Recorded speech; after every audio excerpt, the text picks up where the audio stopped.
Bismillahirrahmanirrahim. Assalamualaikum warahmatullahi wabarakatuh. Selamat siang dan salam sejahtera bagi kita semua. Alhamdulillahirrabbilalamin. Kita panjatkan puji dan syukur kita kehadiran Allah Subhanahu wa Ta'ala yang telah melimpahkan rahmat hidayah, terutama nikmatnya pada kita semua sehingga kita bisa berkumpul di tempat ini di siang yang cerah ini untuk mengikuti kegiatan berbagi budaya positif dengan tema menyebarkan pemahaman dan pengalaman budaya positif yang dilakukan oleh Ibu Nurmaya Sari SPD sebagai calon guru penggerak Angkatan 10 Kota Medan.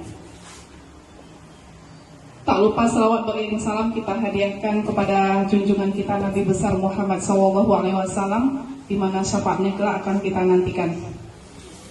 Bapak dan Ibu, pada siang hari ini kita di sini akan mengikuti kegiatan ya berbagi budaya positif oleh Ibu Nurmaya Sari. Mudah-mudahan nanti bisa bermanfaat bagi kita semua dan bisa kita aplikasikan untuk peserta didik kita.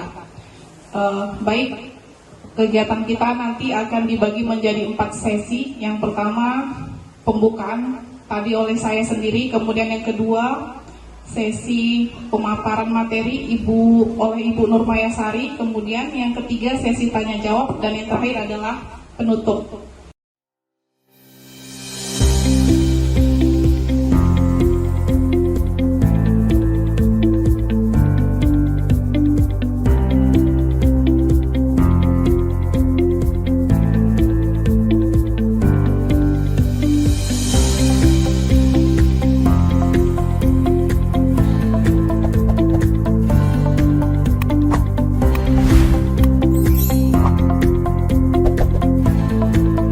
Tanpa berpanjang kalam, kita masuk ke sesi kita yang kedua, yaitu pemaparan materi yang dilakukan oleh Ibu Nurmaya Sari. Kepada Ibu, waktu dan tempat dipersilakan. Terima kasih untuk Bu Seri ya. Sebelumnya saya mau ucapkan terima kasih yang sebesar-besarnya, yang sebanyak-banyaknya untuk rekan-rekan yang telah berkenan hadir untuk mengikuti berbagi kebaikan kali ya.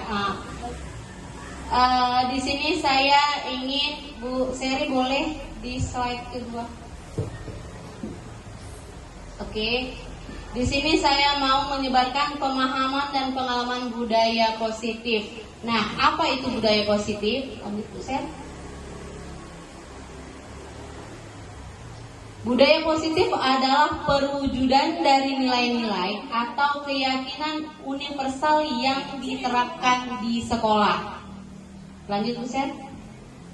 Salah satu tanggung jawab seorang guru adalah bagaimana menciptakan suasana lingkungan positif yang terdiri dari warga sekolah yang saling mendukung, saling belajar, saling bekerja sama sehingga tercipta kebiasaan-kebiasaan baik. Dari kebiasaan-kebiasaan baik akan tumbuh menjadi karakter-karakter baik warga sekolah, dan pada akhirnya karakter-karakter dari kebiasaan-kebiasaan baik akan membentuk sebuah budaya positif.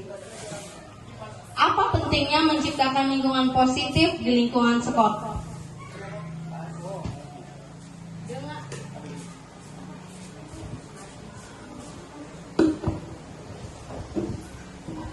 Oke, maaf ya Ibu. Lanjut.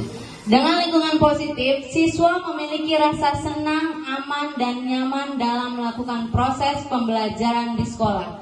Dengan lingkungan positif akan menciptakan kebiasaan-kebiasaan yang baik yang akan tumbuh menjadi karakter-karakter yang baik pula. Suatu lingkungan yang aman dan nyaman akan memberikan murid kesempatan dan kebebasan untuk berproses, belajar, membuat kesalahan, belajar lagi sehingga mampu menerima dan menyerap suatu pembelajaran. Suasana positif menjadi cermin dari tujuan mulia atau nilai-nilai sekolah. Apakah hubungan antara menciptakan suasana yang positif dengan proses pembelajaran yang berpihak pada murid? Berpihak pada murid artinya mengutamakan kepentingan murid. Segala kegiatan Pembelajaran haruslah berorientasi pada murid. Dengan menciptakan suasana positif, maka akan memberikan murid-murid kesempatan dan kebebasan untuk berproses, belajar, membuat kesalahan, belajar lagi, sehingga mampu menerima dan menyerap suatu pembelajaran. Suasana yang positif akan membentuk karakter murid tumbuh dengan baik. Murid akan mampu menerima dan menyerap suatu pembelajaran bila lingkungan di sekelilingnya terasa aman, nyaman, dan menyenangkan. Ini adalah konsep utama budaya positif. Yang pertama itu adalah perubahan paradigma belajar. Yang kedua, disiplin positif. Yang ketiga, kebutuhan dasar manusia, motivasi perilaku manusia, posisi kontrol restitusi, keyakinan kelas, dan yang terakhir adalah segitiga restitusi. Perubahan paradigma belajar, stimulus respon, dan teori kontrol. Nah, sebelumnya saya mau minta 2 orang ya, kita buat permainan. Nama permainannya adalah Bukalah. Nah, jadi sebelumnya yang bersedia 2 orang, boleh Pak Cipto sama Ibu Wana? Iya, boleh. Boleh berdiri Bapak dan Ibu? Oke, jadi permainannya Pak Cipto anggap punya berlian 5 miliar. Ya, Pak Cipto kepal di tangannya, dan kemudian Bu Wana mau ambil nih berlian yang 5M dari kepalan tangan Pak Cipto. Nah, gimana usaha Bu Wana supaya Pak Cipto ini mau membuka kepalan tangannya? Ayo, boleh dirayu-rayu, boleh dikiti-kiti gitu. Buka Pak tangannya, bukalah Pak, segeralah dibuka, tolonglah Pak, bantu Pak kan, bantulah Pak buka. Terima kasih Bapak dan Ibu. Nah, tadi kita lihat Pak Cipto pegang berlian 5M di kepalan tangannya. Terus Bu Wana berusaha merayu ya, istilahnya merayu untuk Pak Cipto membuka kepalan tangannya. Pak Cipto buka kepalan tangannya tidak? Tidak. Artinya apa? Ada yang bisa menyimpulkan artinya apa? Mempertahankan. Saya boleh jawab? Boleh Ibu. Silahkan. Artinya Pak Cipto ininya pakai ini. Oke, terima kasih atas kesempatannya. Saya coba menjawab dari tadi ya. Saya di sini menjawab bahwasanya Pak Cipto itu memiliki kontrol penuh ya atas apa keputusannya. Dia membuka atau menutup itu yang memiliki kontrol penuh adalah dirinya sendiri. Seperti itu. Terima kasih. Oke, terima kasih Bu Sri. Ya, benar sekali ya, bahwa yang memiliki kontrol atas diri kita itu adalah diri kita sendiri. Orang lain tidak memiliki kontrol atas diri kita. Begitu juga kita sebagai guru, kita tidak memiliki kontrol untuk mengontrol murid, ya. Jadi yang bisa mengontrol mereka adalah diri mereka sendiri. Jadi tugasnya kita apa? Tugasnya kita apa? Sebagai guru, ada yang bisa jawab? Kalau kita tidak mengontrol murid, mengarahkan, membimbing, menuntun, ya, seperti filosofi Ki Hajar Dewantara mengenai pendidikan. Nah, perubahan paradigma belajar, stimulus respon, dan teori kontrol. Ilusi guru mengontrol murid. Pada dasarnya, kita tidak dapat memaksa murid untuk berbuat sesuatu jikalau murid tersebut memilih untuk tidak melakukannya, ya. Walaupun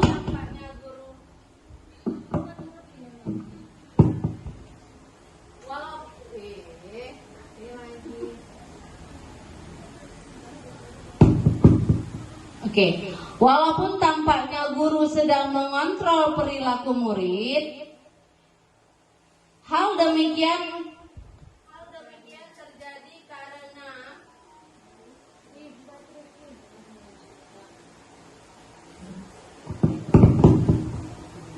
kita ulang ya, ini mic-nya tidak bersahabat. Pada dasarnya kita tidak dapat memaksa. tidak dapat memaksa murid untuk berbuat sesuatu jika murid tersebut untuk tidak melakukannya. Walaupun tampaknya guru sedang mengontrol perilaku murid, hal demikian terjadi karena murid sedang mengizinkan dirinya dikontrol. Saat apa itu? Silau.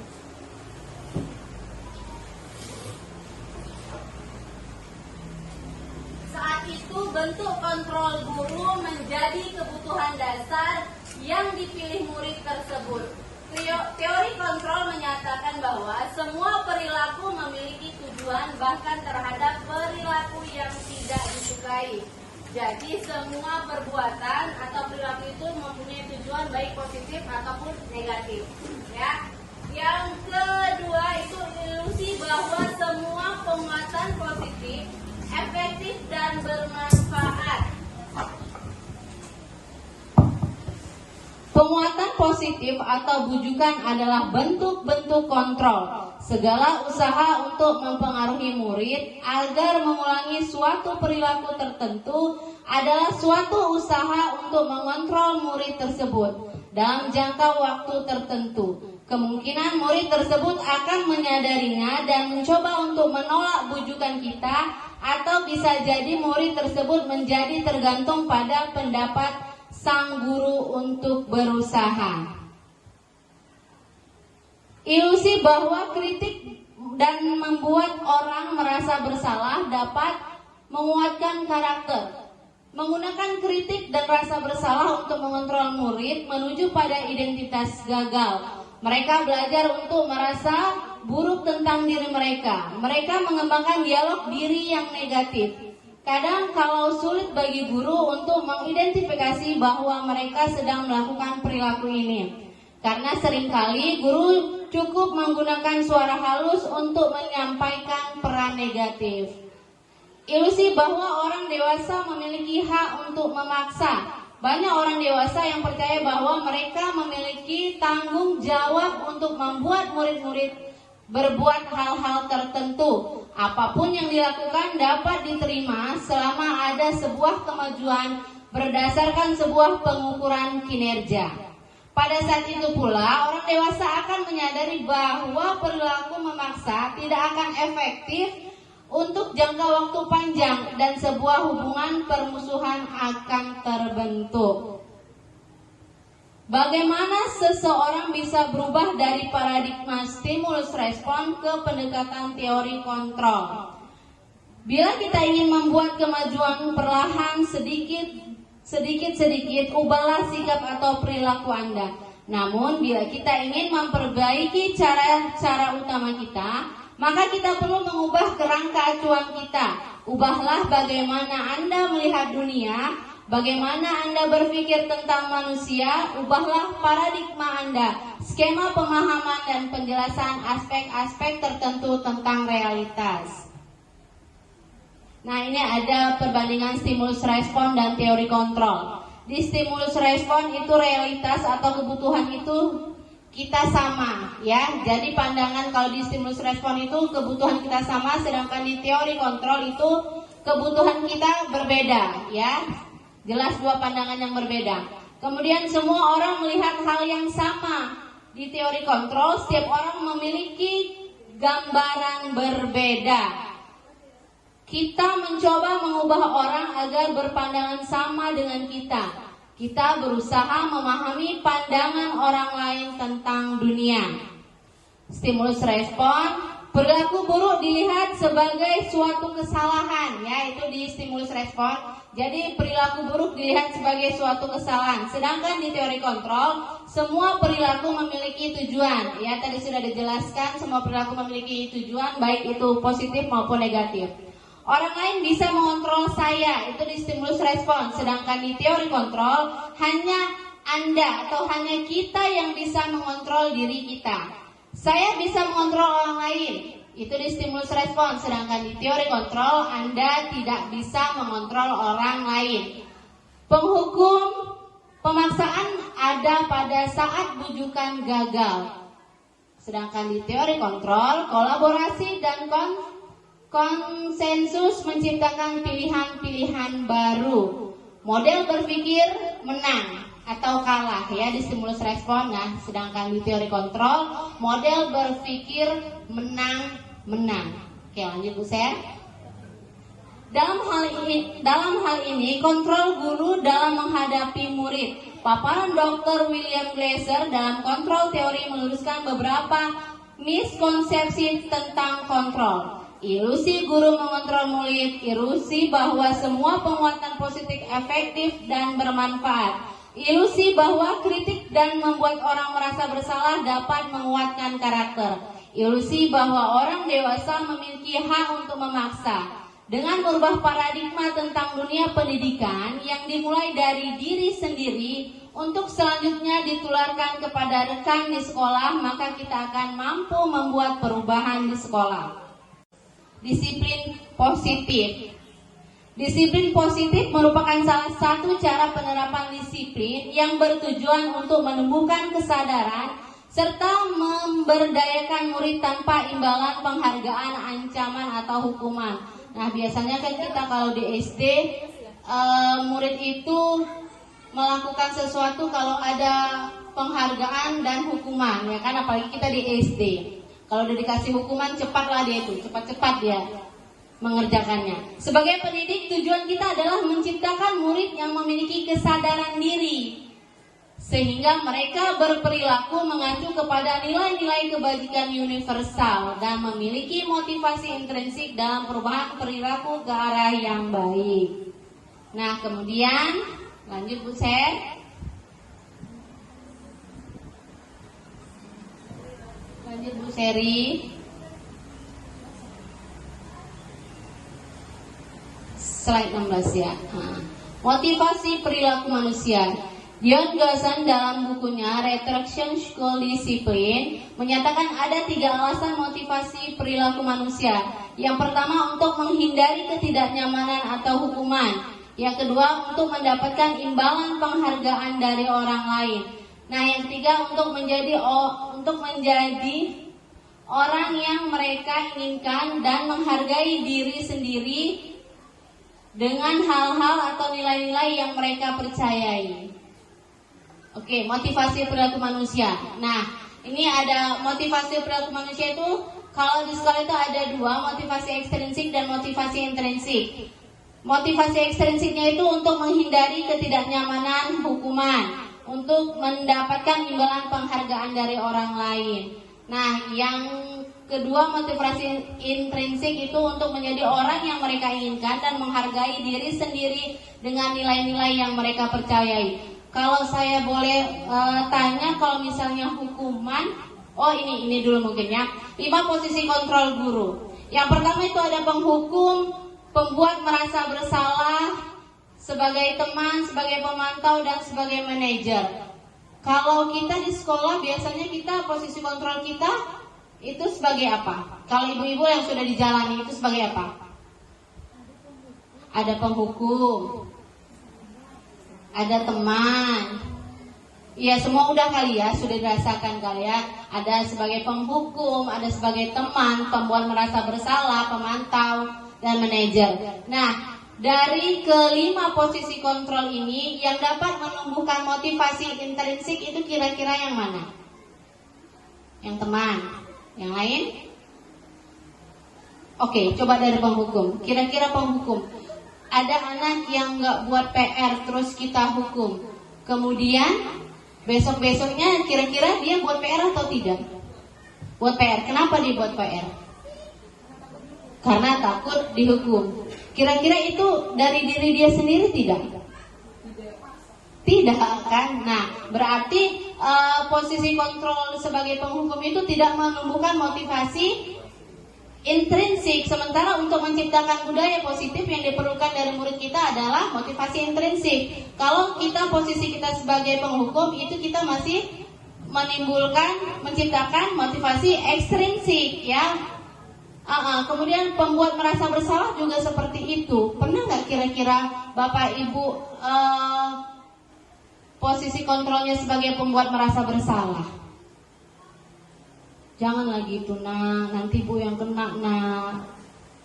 Janganlah datang terlambat lagi. Jadi kita membuat mereka merasa bersalah. Kira-kira kalau kita buat mereka merasa bersalah, timbul nggak motivasi intrinsik atau ekstrinsik?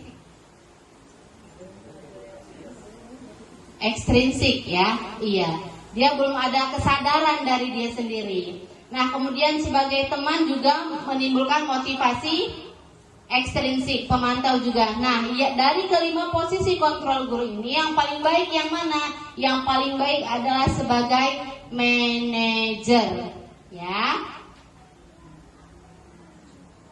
Jadi sebagai posisi kontrol yang baik ini adalah sebagai manajer. Dia nanti manajer ini nanti ada penerapan restitusinya. Jadi sebagai manajer kita menghadapi anak yang bermasalah, kita tidak menghukum, tapi kita mencari solusi dari masalahnya tersebut dengan bertanya, kita balikkan lagi nih ke anak ini. Jadi anak ini memecahkan masalahnya sendiri, seperti itu. Lanjut Bu Sen. Nah, keyakinan kelas. Udah pada buat mungkin ya, udah ada nempel kali semuanya di dinding ya. Tapi nggak apa-apa, kita ini aja ya, saya paparkan. Lanjut Bu Sen. Nah, prosedur membuat keyakinan sekolah atau kelas. Yang pertama, mempersilahkan warga sekolah atau murid-murid di sekolah atau kelas untuk bercurah pendapat tentang peraturan-peraturan yang perlu disepakati di sekolah atau di kelas. 2. Mencatat semua masukan-masukan para murid atau warga sekolah di papan tulis atau di kertas besar, di mana semua anggota kelas atau warga sekolah bisa melihat hasil curahan pendapat. Yang ketiga, susunlah keyakinan kelas sesuai prosedur pembentukan keyakinan sekolah atau kelas. Gantilah kalimat-kalimat dalam bentuk negatif menjadi positif. Tinjau kembali daftar curah pendapat yang sudah dicatat. Tinjau ulang keyakinan sekolah atau kelas secara bersama-sama. Nah, yang kelima, setelah keyakinan sekolah kelas selesai dibuat, maka semua warga sekolah dipersilahkan meninjau ulang dan menyetujuinya dengan menandatangani keyakinan sekolah atau kelas tersebut, termasuk guru dan semua warga murid. Nah, yang keenam, terakhir, keyakinan sekolah kelas selanjutnya bisa diletakkan di dinding kelas di tempat yang mudah dilihat semua warga sekolah. Nah, keyakinan kelas ini adalah salah satu praktik baik untuk penerapan budaya positif. Nah, tadi kalau keyakinan kelas mungkin Bapak Ibu sudah pada buat, sudah pada ditempel. Mungkin prosedurnya kali belum seperti yang saya paparkan tadi. Kalau misalnya keyakinan kelas kita buatnya, kita yang buat sendiri, gurunya atau sama murid? Kita buat sendiri. Kalau kita yang buat sendiri, itu namanya apa? Dari kita untuk murid di Patu itu namanya apa? Aturan kita kan Bu? Iya, aturan. Aturan itu sifatnya satu arah. Kita yang buat, iya, kita yang buat. Ini ibu buat peraturannya begini, kamu harus ikutin. Ya, kalau keyakinan kelas kita berdiskusi dengan murid nih. Peraturan apa yang kira-kira apa ya nak ya peraturan yang harus kita buat di kelas. Nah, dari peraturan-peraturan tadi kita buatlah keyakinan kelasnya. Oke. Nah, dari peraturan-peraturan tadi kita buatlah keyakinan kelasnya. Contoh peraturan 1, peraturan kelas boleh disebutkan apa? Satu aja peraturan kelas. Dilarang buang sampah sembarangan. Oke, dilarang buang sampah sembarangan. Dilarang buang sampah sembarangan itu peraturan. Kalau kita buat pindah ke keyakinan, jadinya apa tuh? Iya, buanglah sampah pada tempatnya. Benar sekali Bu Sri. Karena kalau di keyakinan kelas itu kita tidak boleh menggunakan kata-kata negatif. Nah, saya harap tidak hanya untuk keyakinan kelas, mudah-mudahan kita implementasikan di keseharian. Kalau kita mengajar anak, kita mengajarin anak, buanglah kalimat negatif, jadikanlah kalimat yang positif. Misalnya, jangan lari-lari ya di situ ya. Kan kita bisa ubah ke positifnya jadi apa? Jalan aja ya nak. Nah gitu. Jadi semua kalimat yang kita lontarkan itu haruslah kalimat positif. Nah lanjut Bu. Restitusi. Restitusi adalah proses menciptakan kondisi bagi murid untuk memperbaiki kesalahan mereka sehingga mereka bisa kembali pada kelompok mereka dengan karakter yang kuat. Lanjut Bu. Oke, langkah-langkah segitiga restitusi. Yang pertama menstabilkan identitas, yang kedua validasi tindakan yang salah, dan yang ketiga menanyakan keyakinan. Nah, dalam segitiga restitusi, misalnya ada anak yang bersalah, kita nggak langsung bilang anak itu, kenapa kayak gini, kenapa buat ini, kenapa diapain kawannya. Nah, itu kita tidak boleh seperti itu kalau dalam segitiga restitusi. Nah, kita harus menstabilkan identitasnya dulu. Kita bilang, nggak apa-apa nak, ibu nggak cari siapa yang salah. Ya, tapi kita mau tahu dulu nih masalahnya apa biar kita bisa perbaiki sama-sama, mungkin seperti itu. Atau semua orang punya kesalahan, ibu juga punya salah ya. Jadi nggak usah takut. Kadang kan anak kalau sudah berbuat salah jumpa kita dia udah ketakutan duluan. Kadang-kadang nanti kan jadi benci dia sama kita gara-gara masalah yang satu. Ya, jadi inilah perlunya segitiga restitusi. Yang kedua ada validasi tindakan yang salah. Kita menanyakan kenapa, alasannya apa nak buat seperti itu. Nah kemudian, dari menstabilkan identitas nanti kalau sudah stabil emosinya, udah stabil, dia bisa cerita ke kita, ya. Jadi tidak ada lagi dia berbohong. Karena kan kalau anak buat kasus gitu, buat masalah, kita tanya dia mau berbohong kan? Ya, jadi di menstabilkan identitas ini kita buat dia dulu merasa nyaman. Setelah itu dia ceritakan, kita validasi nih tindakan yang salah. Memangnya tadi kamu buat apa? Menurut kamu itu salah atau tidak?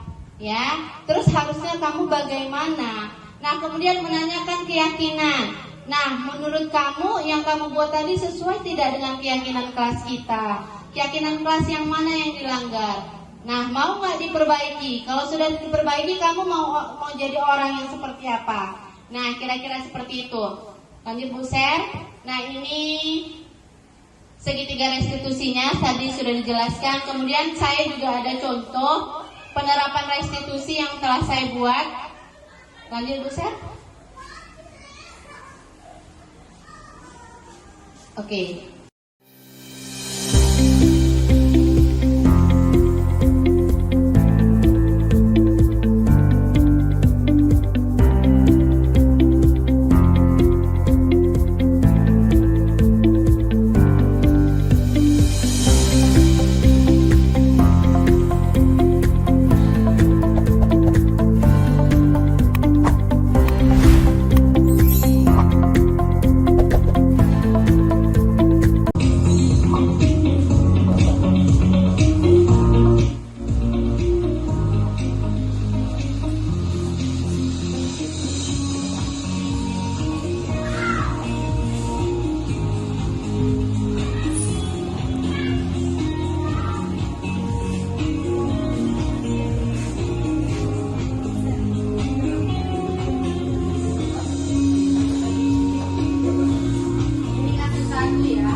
Dia anak pengali itu nggak bangun.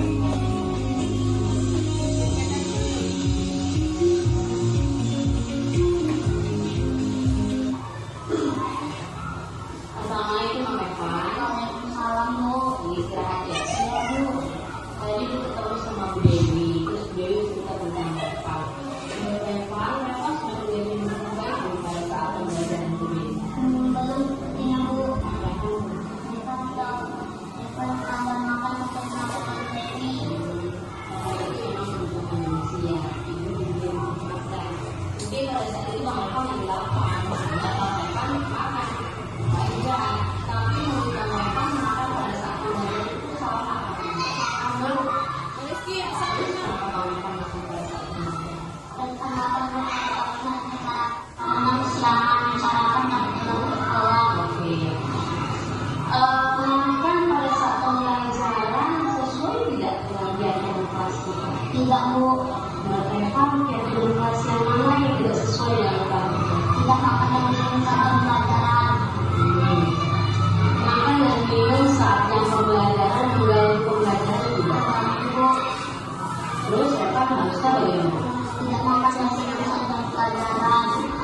bangunan kedua dipadati dengan sarapan.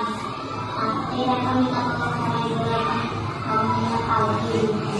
Berarti Reva mau berbagi kesalahan. Aku Nah, setelah Reva berbagi kesalahan, Reva mau jadi orang yang seperti apa? menghargai waktu dan orang lain. Jadi, mudah-mudahan kedepannya Reva bisa menjadi orang yang lebih baik lagi ya.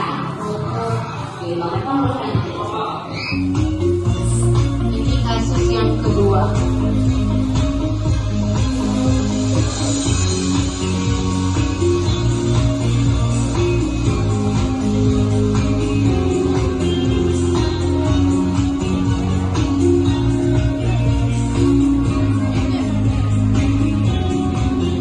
Assalamualaikum Kak Lisa.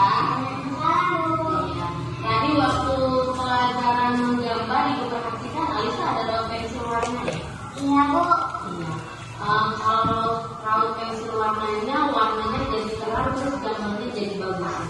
iya Bu, Alisa senang ya gambar Alisa bagus. iya Bu, Anissa sering nama Anissa bagus, makanya tadi Anissa rawatkan warnanya. Itu juga senang kalau dia mau gambar gambarnya jadi bagus. Terus raut pensil warnanya di mana dan sampahnya di mana? Anissa rawatnya di atas meja dan sampahnya dibuang di bawah meja. Menurut Kak Alisa perbuatan Kak Alisa itu salah atau tidak? Salah Bu, Oke, kesalahan itu adalah hal yang wajar. Semua orang pernah punya salah, termasuk ibu, termasuk juga Kak Alisa. Tapi Kak Alisa pasti punya alasan kenapa berbuat seperti itu. Alasan Kak Alisa, Anissa malas jualan sampah, soalnya mamanya mau kubur, jadi Anissa bawasnya adalah di bawah meja. itu. Menurut Kak Alisa, perbuatan Kak Alisa itu dengan membuang sampah di bawah meja sesuai tidak dengan keyakinan kelas kita. Tidak Bu, Keyakinan kelas yang mana yang tidak sesuai dengan perbuatan kami. kelas. Menjaga kebersihan kelas, menjaga kebersihan kelas.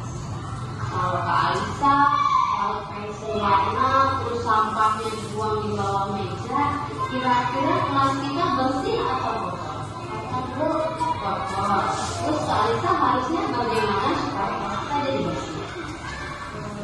Anissa kalau makan terpaksa salah Anissa langsung memakan saja. Gitu. Berarti Alisa mau memperbaiki kesalahan. Kalau Alisa sudah memperbaiki kesalahan, Alisa nantinya mau jadi orang yang seperti apa? Tanggung jawab atas kebersihan kelas itu tanggung jawab kita bersama. Tanggung jawab Alisa, tanggung jawab teman-teman Alisa di kelas, termasuk tanggung jawab ibu sebagai guru.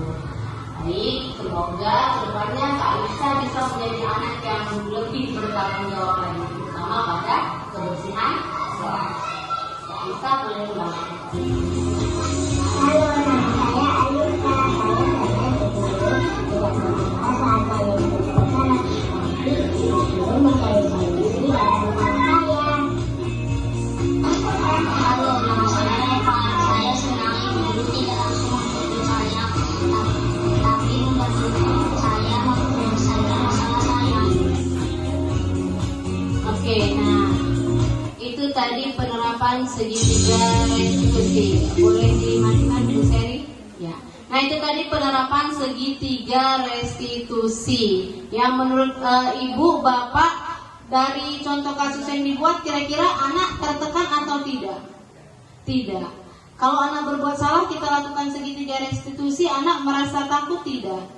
Tidak. Jadi posisi kontrol yang baik itu kita sebagai guru adalah sebagai manajer. Nah, inilah yang bisa saya paparkan kepada Bapak Ibu Guru sebagai pengimbasan saya tentang pemahaman budaya positif. Mudah-mudahan dapat kita laksanakan bersama, bisa kita implementasikan di kelas dan di sekolah. Saya kembalikan ke Ibu Seri.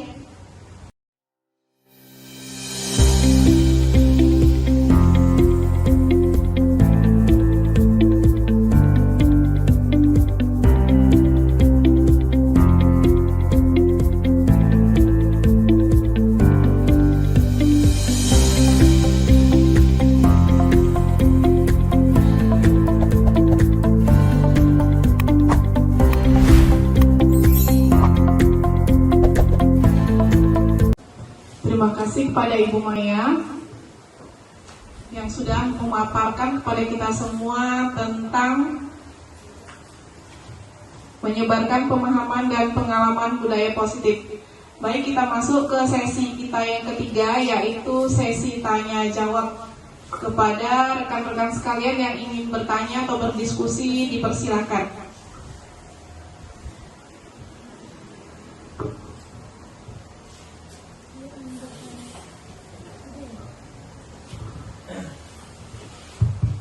Assalamualaikum warahmatullahi wabarakatuh. Nama saya Dewi Sari. Kali ini saya akan bertanya, Bu, apa perbedaan peraturan kelas dengan keyakinan kelas?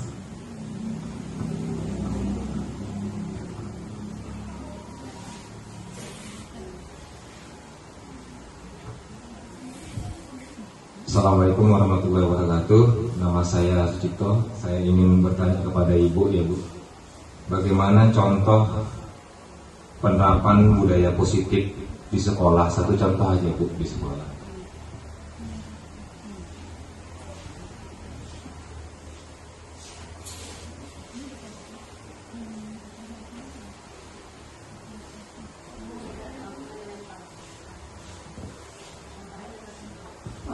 Terima kasih kepada Ibu Dian dan Pak Cipto atas pertanyaannya. Kepada Ibu Maya dipersilakan untuk menjawab. Terima kasih Bu Dian dan Pak Cipto. Tadi Bu Dian tanya apa beda peraturan kelas sama keyakinan kelas. Tujuannya sama sebenarnya ya, tujuannya sama. Cuma kalau peraturan kelas itu bersifatnya satu arah gitu. Kita yang buat peraturan, murid harus mengikuti. Kalau tidak mengikuti, dia dihukum. Nah, itu peraturan. Tapi kalau keyakinan kelas itu dibuat berdasarkan kesepakatan kita bersama, kesepakatan antara guru dan murid. Nah, ketika keyakinan kelas itu terlanggar ya atau tidak terpenuhi, maka mereka akan mendapat konsekuensi, dan konsekuensinya itu juga sudah kita sepakati bersama. Nah, kemudian untuk Pak Cipto, apa contoh budaya positif? Mungkin di sekolah kita juga sudah mengimplementasikan budaya positif kali ya Bu ya. Menurut Ibu sama Bapak, kira-kira kita sudah belum melaksanakan budaya positif di sekolah? Nggak selalu. Ada tidak budaya positif yang kita lakukan di sekolah? Ada. Contohnya apa? Kita piket berdiri di depan gerbang menyambut anak-anak, menyambut siswa, terus tegur, sapa, salam ya, yang 5S itu termasuk contoh budaya positif. Nah, yang kedua ada yang namanya sebenarnya budaya positif itu tercipta dari kebiasaan-kebiasaan positif juga gitu ya. Nah, bagaimana menciptakan budaya positif di sekolah itu harus dari kitanya dulu Bu ya Pak. Kita harus dari kitanya dulu yang mulai, baru nanti kita imbaskan ke anak-anak. Contoh kecilnya saja, sampah ya. Masalah kita di sini kan sampah. Kutip nak sampah, buang ya tempat sampah. Kutip nak sampah. Kita hanya tapi kita nggak ada actionnya. Coba mulai dari kita sendiri. Nampak sampah, ambil, letak tong sampah, dapat sampah, ambil. Nanti kan lama-lama anak-anak ini, oh ibu ini kayak gini ya. Anak-anak itu pasti melihat apa yang kita lakukan. Kemudian lama-kelamaan mereka juga akan mengikuti apa yang kita lakukan ya. Dari kebiasaan-kebiasaan kecil akan terciptalah budaya positif. Kira-kira seperti itu. Kira-kira ada lagi yang mau ditanyakan? Pas?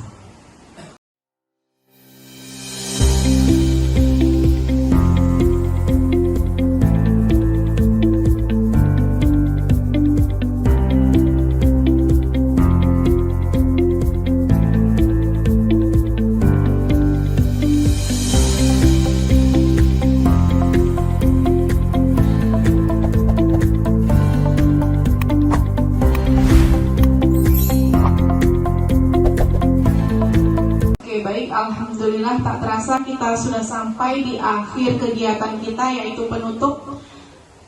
Terima kasih kami ucapkan kepada rekan-rekan sekalian atas partisipasinya pada kegiatan kita kali ini. Mudah-mudahan apa yang kita dapatkan bisa bermanfaat dan juga bisa kita aplikasikan pada peserta didik kita.